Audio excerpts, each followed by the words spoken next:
I truly think that most of our beliefs as artists come from a good place. We want to produce the best work that we can, make a positive impact in the world, and tell stories that matter. And while some beliefs can bring in mixed results, a lot of them are actually helpful. Like not caring what people say and making the work that you feel matters. People don't care about you until they do. So you have to be your own biggest fan and support yourself when the going is good and when the going is tough. Then you get to the beliefs that are a bit more misguided, like potentially the biggest one that photographers convince themselves of. The idea that in order to take the best pictures possible, you need the highest megapixel camera. I'm willing to go out on a limb and say that probably 90% of photographers have been affected by this. I want to share with you 3 reasons why more megapixels don't necessarily mean better pictures or workflow. First is that social media is the almighty compressor. Exponentially more pictures are being shared on social media than being printed and mounted in houses and galleries.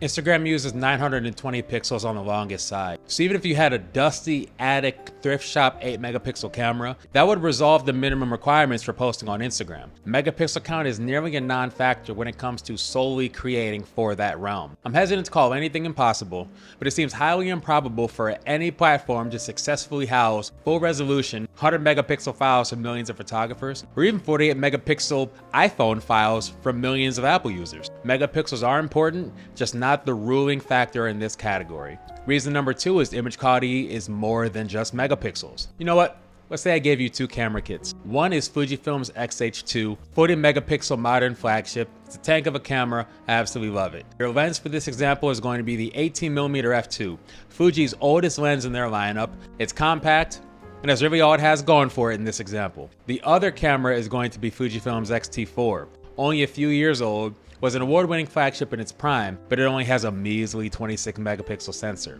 Your lens for our example is going to be Fuji's flagship 18mm 1.4, the best they have to offer. As I'm talking, you're going to see 3 images from each kit go across the screen, and you'll notice either one of 2 things. You'll either see that A, there really isn't a difference in the overall sharpness and clarity of these images because of our first point's truth. Social media is the almighty compressor. Or you'll see that B, even though the X-T4 has 14 less megapixels, all those images are sharper because it has the better glass in front of the sensor. Megapixels go a long way.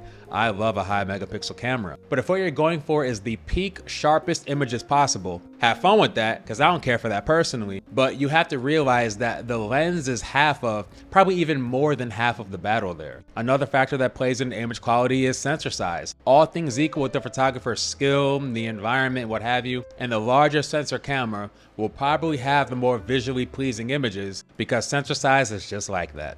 This whole thing about letting megapixels determine the quality of your images is something that really only photographers care and argue about. I wrote about the concept of meaning in photography in issue number 10 of my free newsletter Camera Flow on Substack. After you're done watching this video, you should definitely check it out because I wrestle with some important questions in that piece. The third and final misconception, if you will, about this whole megapixel race is that people have seemed to have completely lost respect for 24 megapixels. Obvious disclaimer.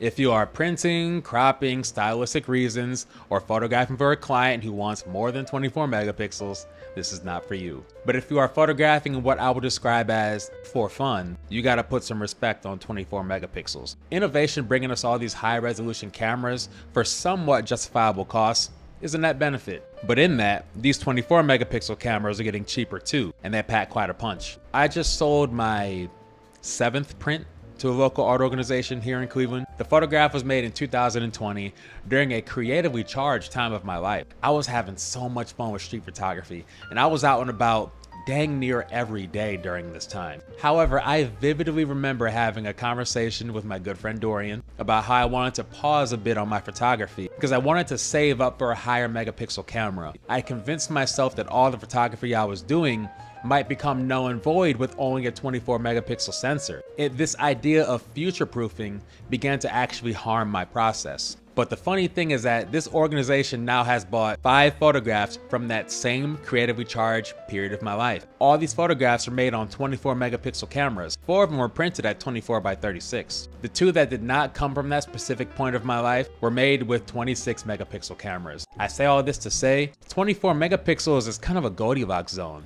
You got this balance of resolution, file size and flexibility when it comes to printing. With 24 megapixels, you can still print large, knock out an assignment, and make quality prints that would astound any audience. It's great that the advancement of technology is bringing us all these amazing camera features, but it doesn't mean that we should just look past these fantastic 24 and 26 megapixel cameras. They can serve a great purpose in 90 to 95% of workflows out there. Be sure to like and subscribe to my channel if you haven't already, and also to my free newsletter, Camera Flow on Substack.